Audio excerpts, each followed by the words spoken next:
Hey there, welcome back to another episode of the Be Amplified podcast. I'm Amy Patee, the show host.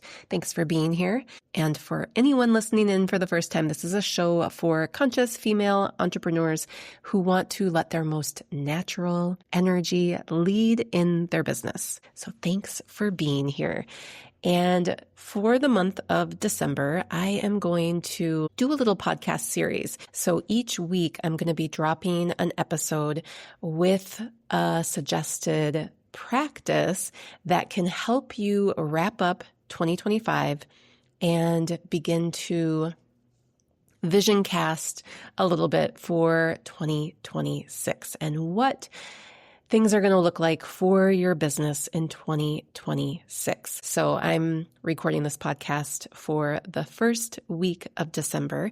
And today I want to invite you to do a little reflection on this past year in your business.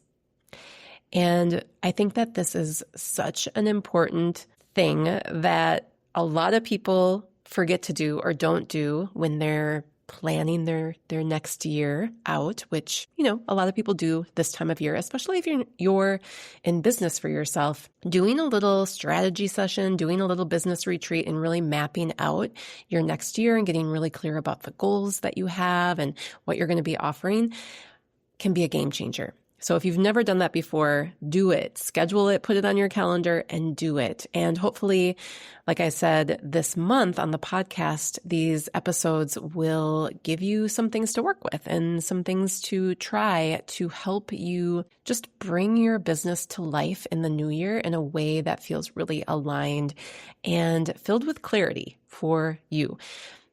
That's going to help everything roll out in a much more seamless way. So this week, like I mentioned, I want to invite you to do a little reflecting on the past year of your business and to really go through month by month and jotting down what you did that month in your business. Go all the way back to January of 2025 and write down what you did that month. What did you create? What did you learn? What did you launch? What happened in your business? And if you're able to, you can pull up stats on your business. Your back end system allows you to see the sales that you did that month. Maybe you need to pull up your calendar and look at what was scheduled that month for you, just to kind of jog your memory a little bit. But write it down. Write down the highs, the lows, the successes, the failures, what you did, what you didn't do. Write it all down and go through each month, recording everything. I did this practice for the first time last year. It was so healing to do, actually. It was so powerful because I was, at the end of the year, I was feeling a little deflated about my business. I was feeling a little deflated about my life. And, I wasn't down in the dumps completely, but I didn't realize how much I had actually accomplished that year. And I think that some of us do this really well. We look at what's lacking. We see really clearly maybe what didn't happen that we wanted to happen. But we don't see everything that did happen. We don't see all of the successes that actually did happen. And so doing this little 2025 year in review exercise, going through each month, writing down what happened that month, and then sitting with all of that might actually help you understand that there's a lot to celebrate, that you actually achieved a lot, that you accomplished some pretty amazing things. And I want to say that if you had to take a lot of time off, if you rested a lot, if you needed more downtime than ever before, that too can be counted as an achievement, right? Maybe not in our, modern day idea of success that's been handed to us from these, external systems and structures.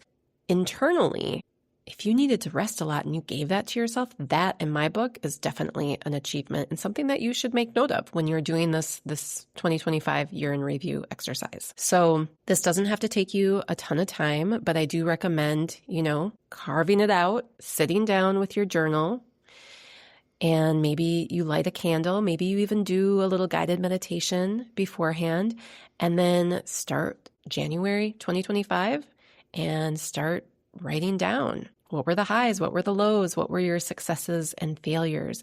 What surprised you the most about your entire journey? Just write it all down, sit with it, go back and read through it after you finished, and receive 2025. Take it in. And when you've completed this exercise, it can be helpful to ask yourself, what are you taking with you from 2025? Like, is there something that you learned in 2025 that you're going to bring forward with you into the new year?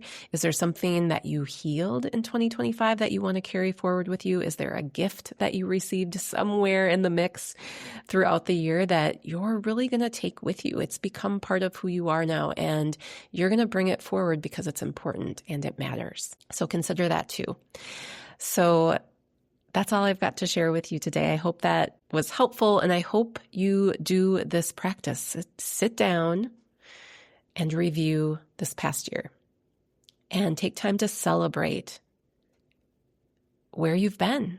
Celebrate it, receive it, take it in, because it is part of who you are now. It's part of your wisdom. It's part of the experience that you walk with and that you're going to be bringing with you into 2026. Can you believe it? We are moving into 2026 very soon. Now, next week, I'm going to share with you another practice that I suggest doing to help you kind of bring closure to 2025 and to really be able to step into 2026 with clarity and a sense of excitement. And if you want more, if you feel like, you know what, in 2026, I'm going to give myself support, I would love to support you if it feels aligned, if it resonates. I offer a one-on-one mentorship program, which is great if you just want somebody right by your side as you expand, as you decide to maybe reset your business, reconfigure your business, launch something new. In the mentorship program, I really do stand right beside you and guide you forward. And I can really help you kind of see the big picture and understand the steps you need to take to reach that next level of success that you desire. I also have my next Human Design and Business Immersion program starting in January. And so if you're curious about that, that is a supportive group program where you really dive deep and decode your human design and then align it in your business. It is powerful. And what I love most about the Human Design and Business Immersion is the group energy. It's gathering with other like-minded entrepreneurial women and elevating and rising together. It's a beautiful thing. So check that out if you're interested as well. All the links are below in the show notes. Thanks for tuning in today, and I will catch you on the next episode where we will dive into another little exercise that you can do to welcome in the new year. Okay, catch you then.